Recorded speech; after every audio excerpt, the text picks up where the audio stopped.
On se retrouve ce soir en direct sur Facebook pour parler de maths. On va essayer de décrypter du début à la fin un exercice niveau CRPE en mathématiques avec ces questions un peu plus simples, ces questions un peu plus compliquées, etc. On va parler de beaucoup de choses. Je vais essayer de faire une correction assez complète pour que vous puissiez tout comprendre. Donc, avant de commencer, quelques petites informations. Plutôt que des annales de CRPE qui sont finalement corrigées un peu partout sur Internet, nous, on a choisi de vous présenter un exercice fort prof tiré d'un de nos sujets de mathématiques de l'année dernière. C'est un exercice qui a été conçu par nos référents nationaux pour être au plus près des attendus du concours, hein, même si vous savez que chez Fort Prof, on aime bien rajouter quelques points un tout petit peu plus complexes, au cas où, au CRPE, vous tombiez sur des questions pièges. Ça vous permettra d'être un petit peu en avance et de grappiller quelques points quand vous atteindrez ce niveau-là.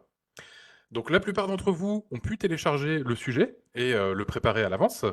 Si vous êtes dans ce cas-là, vous allez certainement vous rendre compte qu'après avoir passé du temps sur le sujet, après vous être investi sur le sujet, vous avez peut-être, que vous ayez tout compris ou pas, ça va vous permettre de suivre beaucoup plus facilement la correction et de mieux comprendre les notions que je vais expliquer.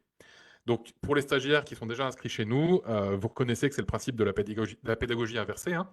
C'est comme ça qu'on travaille chez Fort Prof. On prépare les choses à l'avance, que ça soit réussi ou raté. Comme ça nous permet de mieux comprendre la correction derrière. Et on sait que c'est beaucoup plus efficace pour comprendre et retenir les choses pour le concours.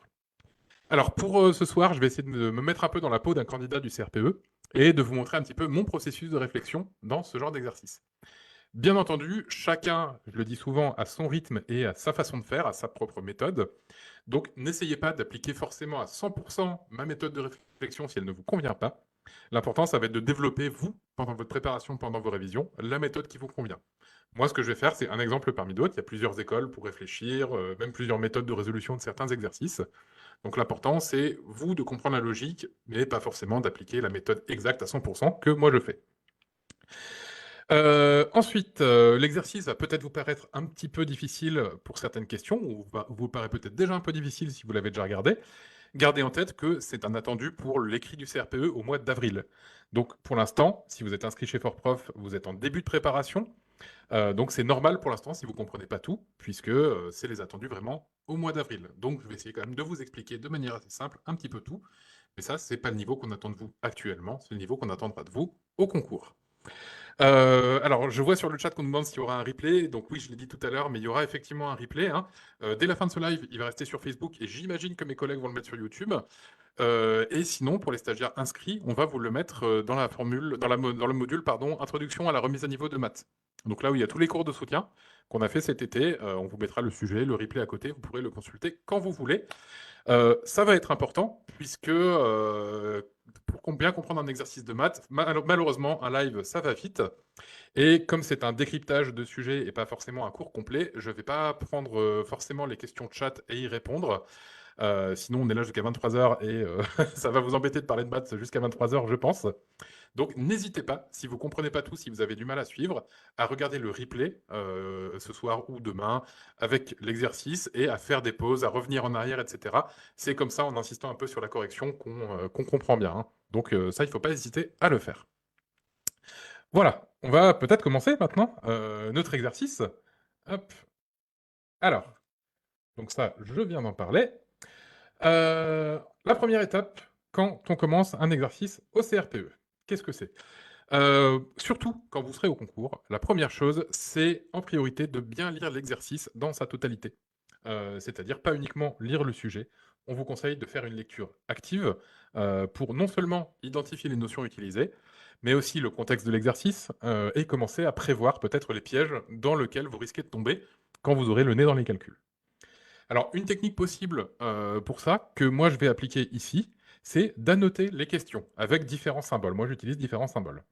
Alors attention, ça va pas forcément convenir à tout le monde. Tout le monde ne trouvera pas ça hyper pratique, mais ça va pouvoir aider certains d'entre vous à mieux appréhender un exercice et surtout à identifier où vous allez pouvoir aller gratter des points pendant le concours, ce qui est le plus important. Alors, pour annoter mon exercice en première lecture, je vais déjà essayer d'estimer la difficulté des questions, ou tout du moins le temps que ça va me prendre. Ça me permettra d'y voir un peu plus clair et de m'organiser dans mes réponses. Donc la difficulté des questions ou le temps, je vais mettre des petits bâtons, 1, 2 ou 3, du plus facile au plus difficile.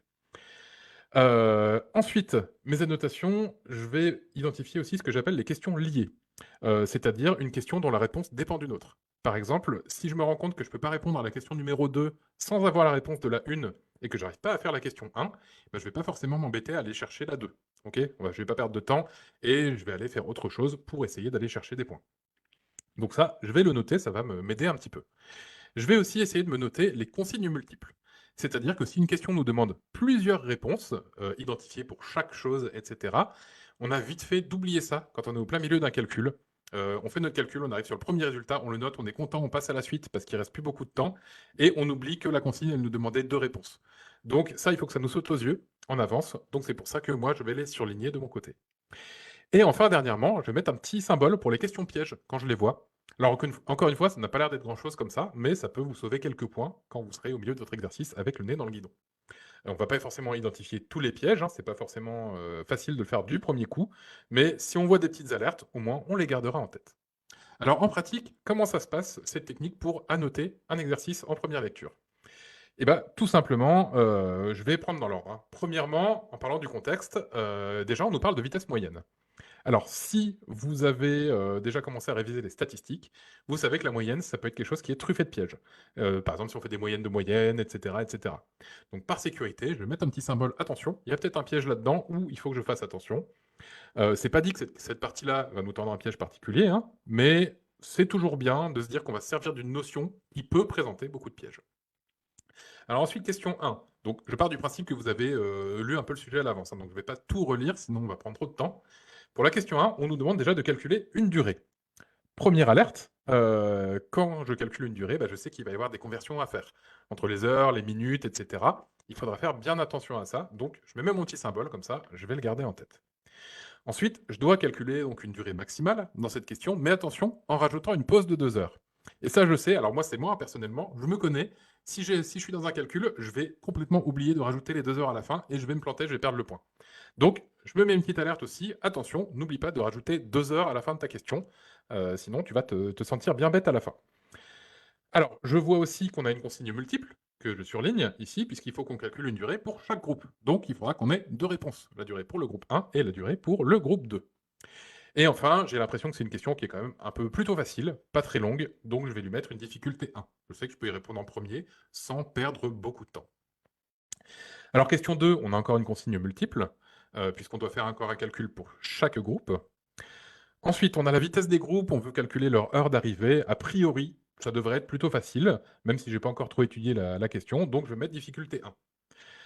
Encore une fois, hein, c'est pas forcément exact quand vous lirez l'exercice plus tard, mais c'est pour gagner un peu de temps et avoir une vue globale. Ensuite, la réponse de la question petit b va dépendre de la réponse de la question petit a. Donc je vais mettre une petite flèche pour noter que c'est des questions liées. Alors la question B, elle me paraît déjà un peu plus compliquée. Rien qu'en la lisant, je me dis qu'il va falloir réfléchir un peu, il va falloir peut-être y passer un peu de temps, donc je vais la noter en difficulté 2. Voilà, question un peu plus longue ou un peu plus compliquée, donc j'aurai besoin d'un peu plus de temps. Alors ensuite, question 3. Pour y répondre, il va déjà me falloir la réponse à la question 1, sinon ça va être compliqué. En lisant rapidement, j'ai l'impression que ça me prendra un peu plus de temps de réflexion aussi, donc je peux me tromper, mais on va dire difficulté 2 pour le moment. Dernière question, on va avoir des fonctions à trouver. Il va falloir donner leur intervalle de définition, leur formule, et en plus, il va falloir les tracer. Donc là, déjà, on sait que c'est la partie qui va prendre le plus de temps dans cet exercice, parce que trouver des formules de fonctions, c'est pas forcément évident. En plus, il faut tracer des belles courbes, il faut que ça soit joli. Donc sans réfléchir, difficulté 3, on sait que c'est la question la plus difficile. Alors bien sûr, on me demande deux fonctions, donc la question va être bourrée de consignes multiples. On va se les surligner pour ne pas les oublier. Deux intervalles de définition, deux expressions de fonctions, et il faudra tracer deux courbes. Et si je creuse un petit peu, je me rends compte aussi que je vais avoir besoin des réponses aux questions précédentes. Donc j'oublie pas mes petites flèches, ça pourra toujours me servir. Alors voilà, on a fini d'annoter cet exercice. Ça nous a pris un petit peu de temps, certes, mais et d'une, quand vous aurez l'habitude de le faire, ça ira beaucoup plus vite. Et de deux, ça nous permettra d'avoir un petit peu de recul sur l'exercice. Et vous verrez quand vous vous entraînerez de votre côté que c'est indispensable. Par exemple, si vous reste 5 minutes avant la fin de l'épreuve et que vous êtes un petit peu en galère et vous avez le choix entre une question que vous avez mis difficulté 1 et une question que vous avez mis difficulté 3 ou 4, vous savez que vous allez répondre à la question la plus facile pour essayer d'aller gratter ce point-là, parce qu'aller gratter des points dans la question plus compliquée, ça vous demandera beaucoup plus que 5 minutes. Vous voyez, c'est comme ça que vous pouvez ajuster un petit peu votre rythme de travail et votre gestion du temps au concours. Alors, dernière chose, avant de commencer, et ça c'est aussi de l'indispensable, bien se mettre en tête le contexte de l'exercice. Donc on va lire très attentivement l'énoncé, on va bien le comprendre avant d'attaquer les questions. C'est ce que vous allez faire en tout cas quand vous serez devant. Alors ici, on a de la chance, c'est un énoncé qui est plutôt simple, mais si vous avez regardé les sujets, notamment d'il y a 2 ans, avec le marathon des élèves, etc., vous savez que les énoncés peuvent parfois être un petit peu tordus, longs et peut-être bourrés de pièges. Donc, c'est important de bien se mettre en tête tout le contexte de l'exercice et de récupérer toutes les informations importantes, toutes les données importantes. On va se les noter au brouillon une fois qu'on les aura lues. Ça va nous permettre de retrouver les données plus facilement sans se perdre dans parfois 3 paragraphes de consignes. Et donc, ça va nous permettre de gagner quelques minutes. Et souvenez-vous, quelques minutes de gagner sur un sujet de maths, eh ben, c'est des points au concours qui tombent. Voilà, maintenant, on passe dans le vif du sujet. Alors, question 1. Premièrement, ça va être un truc récurrent dans cette présentation. Je vais essayer de toujours indiquer l'objectif ou la forme de la réponse qu'on devra faire à la fin de l'exercice. Bien sûr, vous n'êtes pas obligé, vous, de l'écrire à l'avance sur votre brouillon, de rédiger des phrases complètes, mais gardez au moins l'objectif en tête, ça nous permettra de ne pas se perdre dans certains calculs et de ne pas oublier les consignes multiples. Donc là, je sais que ma phrase réponse, ça va être la randonnée du groupe 1 durera au maximum tant d'heures, la randonnée du groupe 2 durera au maximum tant d'heures. Alors j'ai mes infos au brouillon, j'ai la distance totale, je sais que le groupe 1 avance à 3 km/h, que le groupe 2 avance à 4 km/h, et on me demande de calculer la durée de la randonnée. Si vous êtes en épreuve d'application de sciences, vous connaissez sûrement la fameuse formule vitesse égale distance sur temps. Sinon, avec un peu de réflexion, bon, on fait 21 km, on fait 3 km par heure, donc 21 divisé par 3, ça donne 7. A priori, le groupe 1 va faire sa randonnée en 7 heures. Le résultat paraît un petit peu cohérent, ils ne mettent pas 24 heures à faire une rando. Et si on fait 7 heures fois 3 km par heure, ça fait bien 21 km. Donc, a priori, on est bon. Le groupe 1 va marcher, en tout cas, pendant 7 heures. Pour le groupe 2, on fait pareil, on va faire 21 sur 4, ce qui nous donne 5,25. Et là, attention, j'en parlais tout à l'heure, c'est un piège quand on travaille avec les heures. On peut avoir tendance à se dire assez rapidement, quand on a le nez en plein dedans, 5,25 heures, ok, c'est 5h25. Et ça, bien sûr, c'est faux. 5h25, c'est 5 heures plus 0,25 heures. Attention à ce genre de résultat. Pour convertir ça donc du système décimal vers les heures minutes, notre 0,25, on va le prendre et on va le multiplier par 60 minutes dans une heure. 0,25 fois 60, ça nous donne 15, donc 15 minutes. 5,25 heures, c'est 5 heures et quart, 5 heures, 15 minutes. Faites très très attention à la conversion en heures. Vous pouvez avoir fait un calcul de 2 pages qui soit tout juste. Si vous oubliez la conversion à la fin, vous avez 0 point. Donc attention vraiment à cette histoire de conversion. Bien sûr, je l'avais noté au début, je n'oublie pas de rajouter le piège de cette question. On n'oublie pas de rajouter les 2 heures de pause pour chaque groupe. Ce qui veut dire que le groupe 1 va randonner pendant 7 heures plus 2 heures de pause, donc 9 heures. Le groupe 2, 5 heures et quart plus 2 heures de pause, il aura fini sa rando au bout de 7 heures et quart. On a répondu à notre première question. Et d'ailleurs, on peut se noter aussi ces 2 résultats sur le brouillon, au cas où on en ait besoin plus tard pour les retrouver plus facilement. Voilà. Alors, question 2. Pour la question 2, on a déjà tout un contexte à lire. La courbe donnée en annexe représente une fonction, blablabla. Donc ça, on le lit bien, on se le met bien en tête. Et on va revenir aussi sur le graphique en annexe pour bien le comprendre. Ici, on a une courbe dans un repère, donc. En horizontal, en abscisse, on a la distance parcourue en kilomètres. En vertical, en ordonnée, on a l'altitude. Donc concrètement, qu'est-ce que ça veut dire ce graphique? Eh bien, on peut l'utiliser comme ça. À l'horizontale, si je parcours un certain nombre de kilomètres, que je peux appeler x, et si je remonte à la verticale jusqu'à toucher la courbe, ça va me donner l'altitude à laquelle je me trouve. Quand je parcours x kilomètres, j'arrive à l'altitude y, là où se trouve la courbe. Inversement, on peut aussi utiliser ce graphique pour chercher une altitude particulière. Par exemple, ici, le sommet de la montagne, on voit qu'il est situé à 800 mètres. Si je redescends à partir de la courbe sur l'axe horizontal, l'axe des abscisses, je vois que mon sommet à 800 mètres, il se situe à une distance de 10 km du départ. OK? Donc ça, c'est de la lecture graphique, hein, un petit peu basique, il faut prendre l'habitude de faire ça.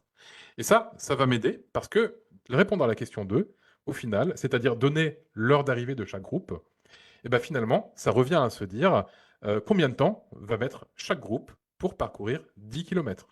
Le refuge est au sommet, donc en combien d'heures chaque groupe peut-il parcourir 10 kilomètres? Ça veut dire en combien de temps, chaque groupe peut arriver au sommet et donc on aura juste à faire un petit calcul pour trouver leur heure d'arrivée, tout simplement. On va commencer déjà par le groupe 2.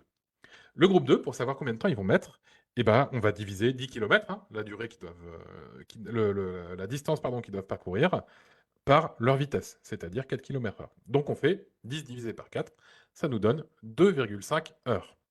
Comme pour tout à l'heure, 2,5 heures, c'est pas 2h05, attention, c'est 2 heures plus 0,5 heures. On fait 0,5 par 60, on trouve 30 minutes. 2,5 heures, c'est bien 2 heures et demie, c'est 2 heures et 30 minutes. Il faut vraiment s'habituer à faire ce genre de conversion. Et donc pour répondre à la question, eh ben le groupe 2 part à 9 heures, il va parcourir 10 km en 2 heures et demie, donc il va bien arriver au refuge au sommet à 9 heures plus 2h30, c'est-à-dire à 11 heures et demie. On a répondu à la première partie de cette question. Pour le groupe 1, bah, même combat, même technique, on va faire 10 divisé par 3, et on arrive à 3,333333, etc., avec un nombre infini de 3 heures. Alors pour pouvoir convertir ça en minutes, on a deux approches possibles. Soit on fait une estimation avec le 3,333333, soit on essaye de calculer la valeur exacte. Alors je vais vous montrer les deux techniques. Pour faire une estimation, tout simplement, on va prendre notre 0,333, 33333, etc. Puisque 3,33 heures, c'est 3 heures plus 0,333, etc. heures, on l'a vu tout à l'heure. Et on fait comme tout à l'heure, notre 0,333, on le multiplie par 60. Ça nous donne 19,99 minutes. Donc on peut estimer que ça fait 20 minutes. Et on peut estimer du coup que ça va prendre 3h20 au groupe 1 pour arriver au refuge. Ça, c'est une estimation. Si on veut prendre la valeur exacte, ça va être un poil plus compliqué, puisqu'il va falloir qu'on raisonne en fractions. 10 tiers, donc 10 divisé par 3, hein, l'opération qu'on fait à la base, on peut se rendre compte qu'au final, c'est 9 tiers plus 1 tiers. Hein, ça, c'est de l'addition de fractions de base. Et 9 tiers, bah, ça nous arrange bien, parce que ça se simplifie. 9 tiers, c'est 3. Donc, 10 divisé par 3, 3,33333 heures, c'est bien égal à 3 heures plus 1 tiers d'heure. Et là, on prend notre 1 tiers d'heure, on le multiplie par 60. On est sur une valeur exacte, sur 1 tiers, pas sur la valeur approchée de 0,33, etc. Et on tombe pile sur 3 heures 20 minutes. OK? Alors, pour le CRPE et pour les maths en général, je vous conseille plutôt de calculer la valeur exacte si vous y arrivez. C'est un petit peu plus compliqué, c'est un petit peu plus long, mais les correcteurs préfèrent largement une valeur exacte. Donc, vous risquez pas de perdre de points comme ça. L'estimation, par contre, vous permet, bah, déjà, si vous êtes pressé par le temps, vous faites l'estimation parce que ça sera quand même juste. Et ça vous permet aussi de vérifier rapidement si votre valeur exacte est bonne. Si, voilà, si je trouve une estimation complètement différente de ma valeur exacte, c'est peut-être que je me suis un peu planté sur ma fraction. Donc ça permet de vérifier un petit peu mon calcul. Bref, en tout cas, 9 heures départ plus 3h20 pour arriver au sommet, ça nous donne une arrivée au refuge à 12h20 pour le groupe 1. Et là, on a fini de répondre à cette question. Hop. Alors dites-moi sur le chat si ça va quand même, si vous voulez que je ralentisse un peu le rythme, ou si vous arrivez quand même à suivre, pour ceux qui ont préparé le sujet. J'imagine que si vous découvrez le sujet, pour l'instant c'est un petit peu difficile à suivre, mais vous allez voir avec la correction, le sujet à côté, après l'avoir travaillé, ça sera largement facile à suivre. Alors, pour la suite maintenant, on va nous demander de calculer à quelle altitude sera le groupe le plus lent, lorsque le groupe le plus rapide arrivera au refuge. En d'autres termes, à quelle altitude sera le groupe 1 lorsque le groupe 2 arrivera au refuge? On sait que le groupe 2, c'est le plus rapide.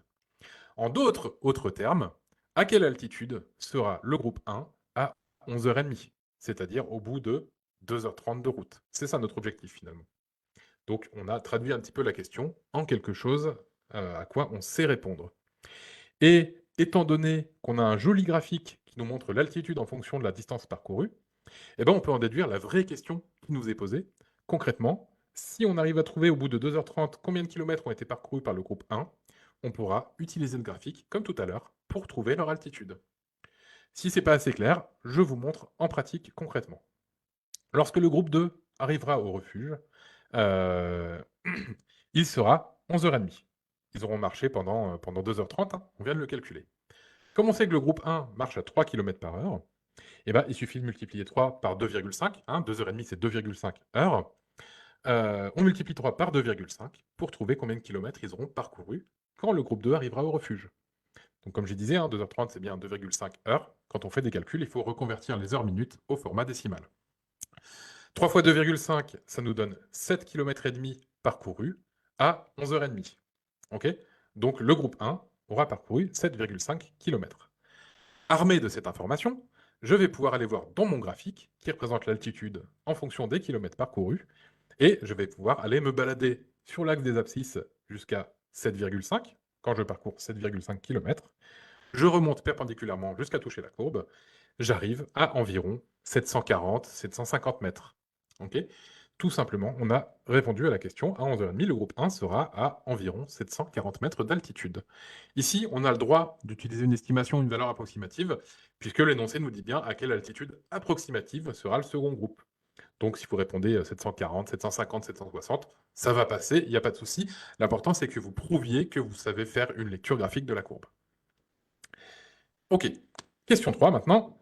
Comme beaucoup de questions en maths, c'est une question qui peut paraître compliquée à première vue, mais qui va largement se simplifier si on la lit dans le bon sens. Donc là, on nous dit les professeurs encadrants souhaitent que les deux groupes terminent la randonnée en même temps. Le temps de pause du groupe 2 étant exactement de 2 heures, quelle sera alors la durée de la pause du groupe 1? Le groupe 1, on veut que les groupes terminent toute la randonnée donc au même moment. Le groupe 1, qui est le groupe le plus lent, aura donc du retard par rapport au groupe 2, normalement. Pour compenser ce retard-là, ils auront une pause moins longue, puisque c'est sur le temps de pause qu'on va gratter pour ce groupe, pour récupérer le retard qu'ils vont prendre pendant tout le long de la journée. Donc au final, si on arrive à trouver combien de retard le groupe 2 aura par rapport au groupe 1, eh ben, on saura combien de temps il faut grignoter à la pause. Donc, en conclusion, notre question devient tout simplement combien de retard le groupe 1 accumulerait dans la journée par rapport au groupe 2. Et là, ça devient beaucoup plus facile à conceptualiser et à calculer, puisque le groupe 1 finit en 7h15, le groupe 2 finit en 9h, et bien 9h moins 7h15, ça fait 1h45. Il y a 1h45 à récupérer du groupe 1 par rapport au groupe 2. Sachant qu'ils ont 2 heures de pause, on leur retire 1h45 sur leur pause, ce qui fait que le pauvre groupe 1 n'aura que 15 minutes de pause, pendant que le groupe 2 se la coulera douce avec 2 heures de pause. Et vous voyez, on a répondu hyper facilement à la question. Il suffisait juste de la lire dans le bon sens et de traduire un petit peu ce langage français en logique mathématique. Donc ça, c'est quelque chose qu'on apprend à faire au fil de la préparation. Hein. Ça ne s'improvise pas forcément, mais avec la pratique, ça devient de plus en plus facile. Il ne faut pas s'inquiéter. Alors maintenant, question 4. On arrive sur la difficulté principale de cet exercice et sur le gros de cette présentation. On veut fabriquer des fonctions. L'objectif, à la fin, ça va être de pouvoir dire, eh ben, la fonction f, elle est définie sur cet intervalle-là, et elle a pour formule f de x égale blablabla. La fonction g est définie sur cet intervalle-là, et elle aura pour formule g de x égale blablabla. Ok? Avant de pouvoir faire ça, on va devoir faire quelques étapes préliminaires, surtout si pour vous, les fonctions, c'est pas forcément quelque chose d'intuitif. On sait que les fonctions, c'est une partie un peu compliquée des maths, surtout si ça fait longtemps qu'on n'en a pas fait. Donc, on va vraiment essayer de le faire de manière progressive et on va décomposer. Alors, premièrement, on va essayer de bien se représenter ce sur quoi on travaille et qu'est-ce qu'on va essayer de voir avec ces fonctions. Alors, première chose, quand on aborde des nouvelles fonctions, il faut d'abord identifier les abscisses et les ordonnées. Bref, qu'est-ce qu'on va mettre en x et qu'est-ce qu'on va mettre en y. Alors, ici, on cherche la fonction qui associe la distance parcourue en kilomètres au temps en heures. Autrement dit, en langage mathématique, ça veut dire qu'on cherche la distance parcourue en fonction du temps de parcours. Et quand on a cette façon-là, cette tournure-là en mathématiques, ça veut dire que le temps de parcours sera toujours dans les x. Et la distance parcourue, elle s'exprime en fonction de x, en fonction du temps de parcours. Donc, elle sera toujours en y, en ordonnée. Alors, on peut tricher un peu aussi et voir que le graphique fourni en annexe nous aide un petit peu, puisque les axes sont déjà étiquetés, et on voit bien que l'axe des abscisses, l'horizontal, le x, c'est le temps en heures, et l'axe des ordonnées, en vertical, en y, c'est bien la distance parcourue. Donc comme ça, on s'en sort, mais c'est bien de comprendre un petit peu ce genre de tournure pour quand vous n'aurez pas le graphique directement. Ensuite, on va s'intéresser à l'intervalle de définition des fonctions. Alors, un intervalle de définition, c'est globalement la zone du graphique où la fonction aura le droit d'exister. Pour trouver l'intervalle, on a plusieurs informations. On sait que la randonnée fait 21 km, on sait qu'elle dure 7h15, donc 7,25 heures, hein, on se garde toujours cette conversion en tête. Et il faut se souvenir, pour déterminer notre intervalle, que un intervalle, c'est toujours défini dans les x. Donc ici, notre x, c'est notre temps de parcours. Je sais que la distance minimale parcourue, c'est 0 km et la distance max, c'est 21 km.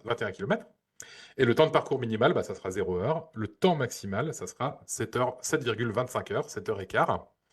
Donc, comme je sais que l'intervalle, il est uniquement sur les x, on ne l'exprime jamais sur les y, x, le temps de parcours, sera toujours compris entre 0 et 7,25. Puisque avant 0 heure de parcours, bah, ça ne nous intéresse pas vraiment quand on n'a pas commencé la randonnée. Et après 7,25, après 7h15, tout le monde est arrivé, la randonnée est finie, donc finalement la fonction ne nous intéresse pas tellement non plus. Okay, donc, nos deux fonctions, f et g, seront définies sur l'intervalle 0, 7,25. Tout simplement.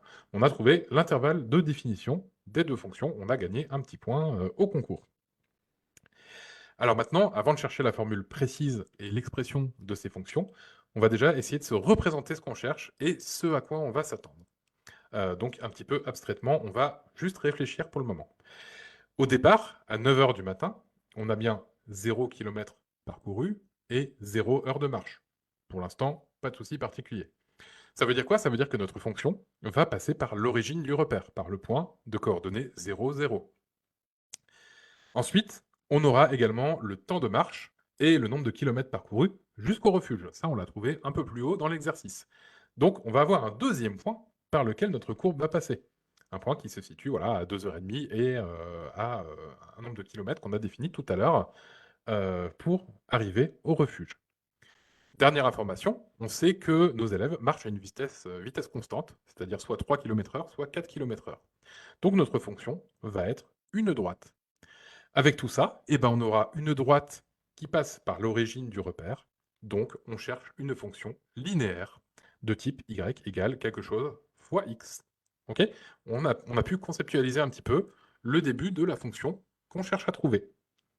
Alors ensuite, pour la deuxième partie de la randonnée, la pause, instinctivement, on sait que le temps va avancer, hein, mais qu'il n'y aura pas de kilomètres parcourus, puisque c'est une pause.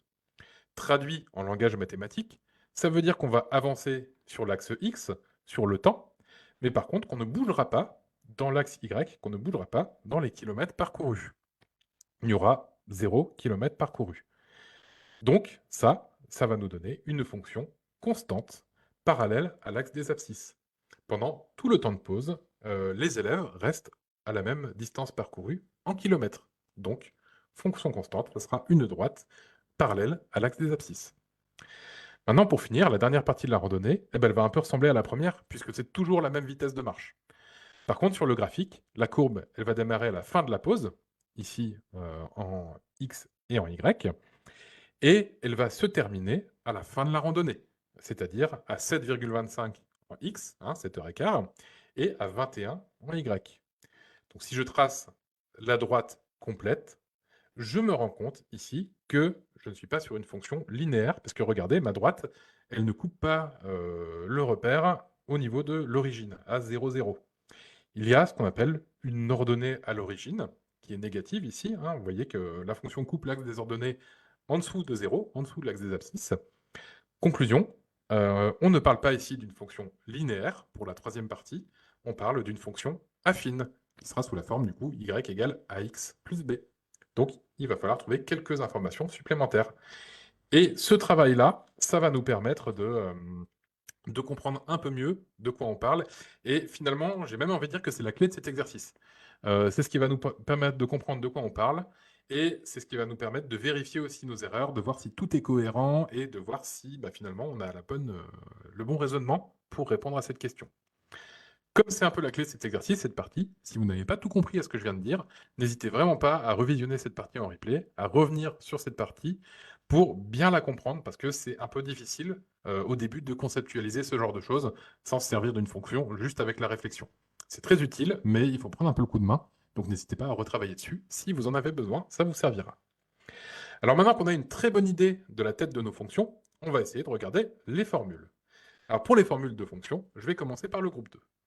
Donc on a dit que la première partie de la randonnée, c'était une fonction linéaire de la forme f de x égale a, donc le coefficient directeur, la pente, fois x.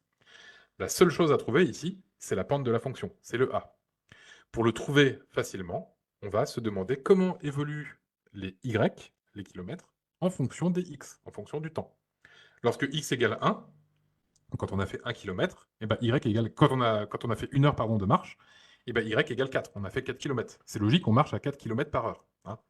Lorsque x égale 2, 2 heures de marche, et ben on a fait 8 km. Okay, jusque-là, pas de souci particulier. Et donc, on va se rendre compte assez rapidement que le 4 km/h, et ben c'est tout simplement le coefficient directeur de la fonction, c'est le a qu'on cherche depuis tout à l'heure.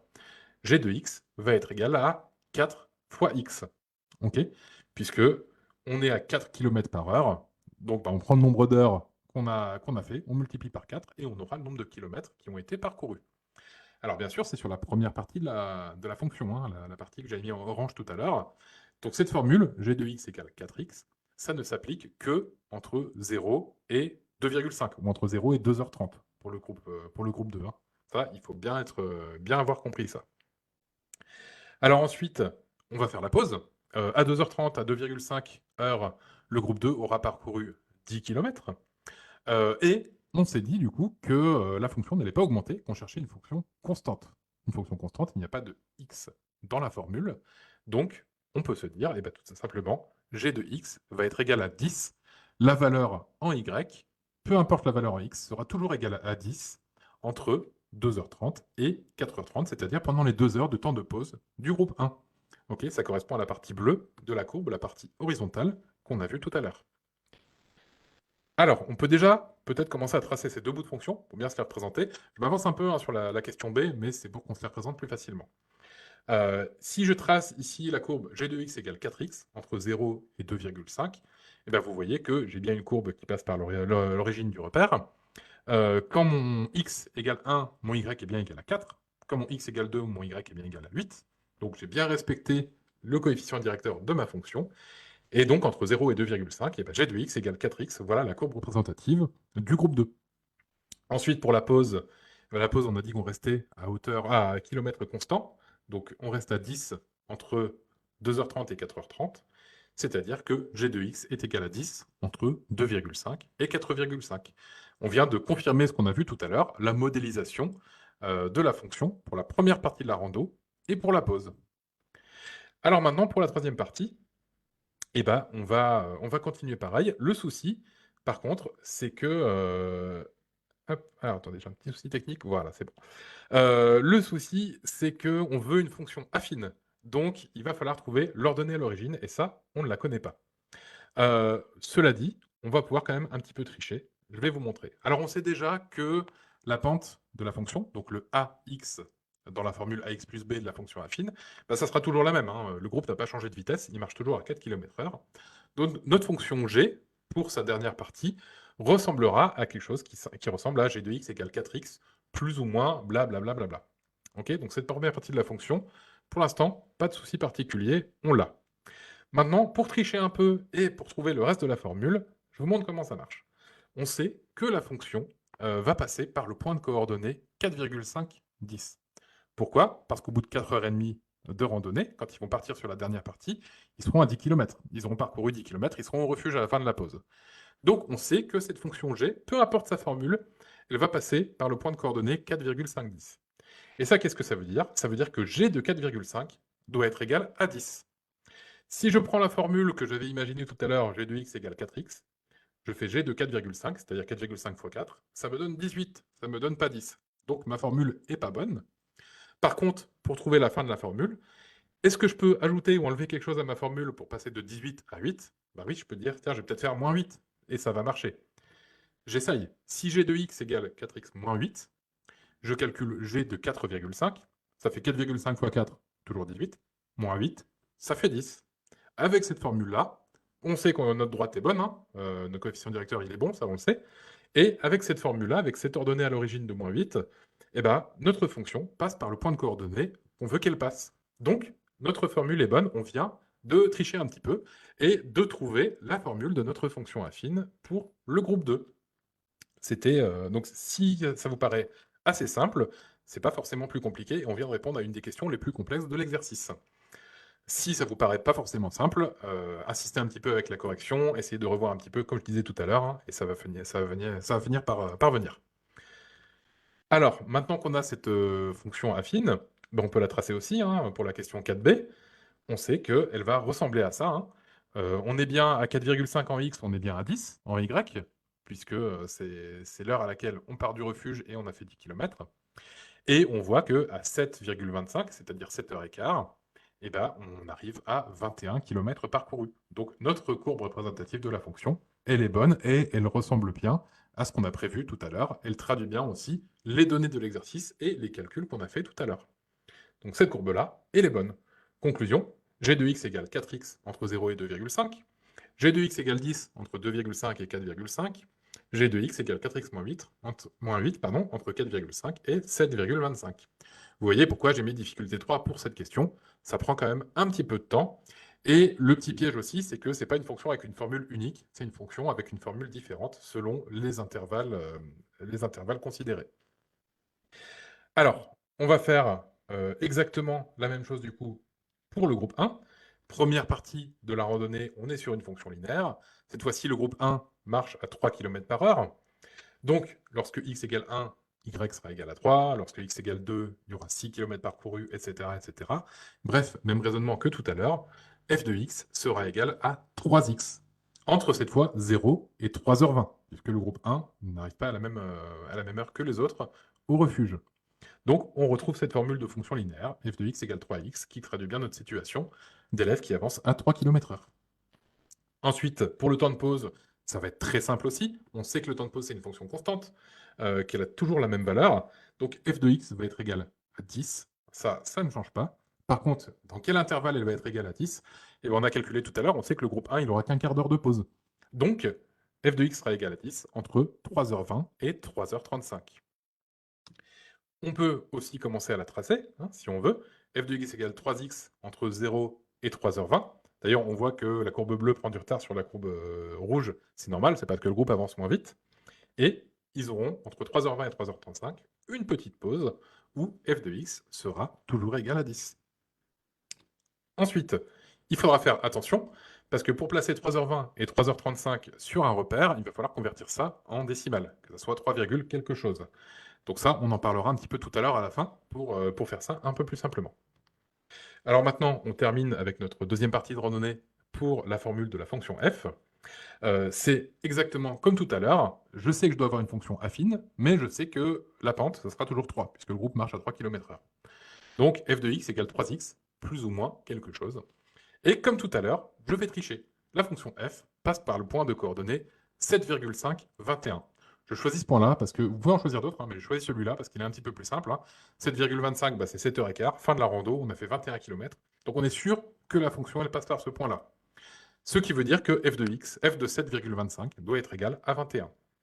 Si on considère que f de x égale juste 3x, 7,25 fois 3, ça fait 21,75. C'est pas 21. Donc, comme tout à l'heure, on triche, on va enlever 0,75. Et si jamais f de x égale 3x moins 0,75, et bien dans ce cas, 7,25, f de 7,25, ça fait bien 21. On a trouvé la formule de la courbe qui passe, la formule de la droite, qui passe par le point qu'on cherche. Donc, on retombe sur nos pattes et on sait que notre formule, elle est juste. Ça nous permet, du coup, de tracer la dernière partie de la droite, hein, ici, entre 3h35 et 7h15, donc fin de la randonnée, et ben, la fonction f sera f de x égale 3x moins 0,75. Et là, on a terminé, on a normalement tout compris, on a tout juste, et on a tracé notre courbe. Alors on va aller un petit peu plus loin quand même, puisque là, les 3h35, c'est 3h20, etc. C'est toujours pas évident à placer sur une droite graduée, hein, sur l'axe des abscisses, puisque bah, des virgule 35, et encore, c'est pas virgule 35, puisque c'est 35 minutes. Donc il va falloir le convertir pour trouver ces 3, combien. Et là, ça peut être un petit peu compliqué. Donc on va prendre 5 minutes en bonus, entre guillemets, pour pouvoir faire ces conversions-là de manière un petit peu plus simple. Alors, je récapitule les informations qu'on a. la fonction G, elle est tranquille. G de x égale 4x entre 0 et 2h30, c'est-à-dire entre 0 et 2,5. G de x égale 10 entre 2h30 et 4h30, donc entre 2,5 et 4,5. 4h30, c'est 4,5, hein, c'est assez simple à identifier. Et enfin, G de x égale 4x moins 8 entre 4h30 pardon, et 7h15, c'est-à-dire, on l'a calculé tout à l'heure, entre 4,5 et 7,25. Alors maintenant, pour f de x, si on fait les mêmes calculs, c'est là où on est un peu embêté. Parce que f de x est bien égal à 3x, mais entre 0 et 3h20. Et 3h20, on l'a vu tout à l'heure, c'est 3,3333333 heures. Et si vous commencez à exprimer un intervalle en maths avec des virgules et un nombre infini de chiffres derrière la virgule, le correcteur va commencer à froncer les yeux. Donc on va essayer de faire autrement. Pareil, f de x sera égal à 10 entre 3h20 et 3h35. Et 3h35, si on convertit ça en décimale, ça va être 3,583333 à l'infini aussi. Donc pareil, il faudrait qu'on trouve un moyen pour simplifier ça. Et enfin, f de x égale 3x moins 0,75 entre 3h35 et 7h15, c'est-à-dire entre 3,583333 et 7,25. Donc c'est ces valeurs-là qui nous embêtent un petit peu. Le virgule 333 répété à l'infini, on va essayer de les convertir. Alors comme d'habitude, on va essayer de convertir ça en valeurs exactes, puisque les correcteurs aiment bien qu'on présente des valeurs exactes. Et puis si vous voyez ce que j'ai mis en bleu là tout en bas, c'est quand même pas très beau, hein. F de x égale 10 sur 3,333 avec des petits points et 3,58333, etc. Ça fait quand même pas très précis. Alors si vous n'avez pas le temps de faire le reste et qui est là et on est à 2 minutes de rendre la copie, c'est pas grave, vous laissez comme ça. Techniquement, c'est une bonne estimation. Ça va vous apporter quand même la majorité des points. Si vous voulez par contre faire le taf à 100% et convertir en valeur exacte, voilà comment on va faire.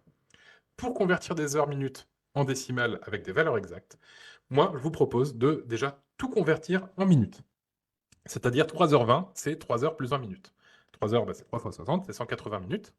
Donc 3h20, c'est 180 plus 20, c'est 200 minutes. 3h35, c'est 215 minutes avec la même technique. On retombe sur nos pattes, hein. On sait qu'on a un quart d'heure de pause entre 200 et 215, il y a bien 15 minutes de différence. Donc ça, pas de souci. On a converti toutes nos valeurs en minutes. Ensuite, ce que je fais, moi, pour faire ça, c'est que je mets tout en fractions sur 60. C'est-à-dire que 3h20, ça sera 200 sur 60 heures. 3h35, c'est 215 minutes sur 60, et ça me donnera une fraction, une valeur exacte en fraction, en heures. Ok. Donc là, on est passé de la conversion heure-minute à une valeur exacte décimale seulement exprimée en heures. 200 sur 60, eh ben, ça fait 3,33333, hein, ça on le sait. Et 215 sur 60, ça fait 3,583333, etc. Ça, on l'a vu tout à l'heure. Maintenant qu'on a une fraction sur 60, eh ben, il nous suffit tout simplement de simplifier les fractions. Puisque si on donne les intervalles avec ces fractions non simplifiées, ça sera juste, techniquement, on est sur une valeur exacte, il n'y a pas de souci. Par contre, vous savez que les correcteurs et les mathématiciens en général aiment beaucoup qu'on simplifie les fractions. Donc, vous allez simplifier ces fractions. 3h20, 200 sur 60 heures, ça se simplifie en 10 sur 3. C'est un peu logique, on l'avait trouvé tout à l'heure d'ailleurs, la valeur 10 sur 3. Donc ça, on retombe encore sur nos pattes. Si on simplifie 215 sur 60, c'est un peu plus compliqué, on va tomber sur 43 douzièmes. Donc 3h35, c'est 43 douzièmes d'heure, et on a calculé la valeur exacte. Si vous avez un peu de mal pour simplifier des fractions, souvenez-vous, on a fait des cours de soutien cet été chez Fortprof auxquels vous pouvez accéder, hein, si vous êtes inscrit à la prépa. Vous les avez sur AppleLearn dans le module Introduction à la remise à niveau de mathématiques. Il y a tout un chapitre sur la simplification de fractions, donc je vous conseille d'y aller.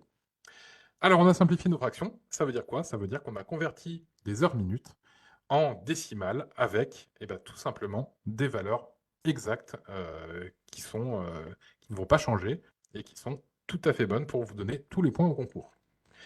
Alors, ça nous donne une réponse finale.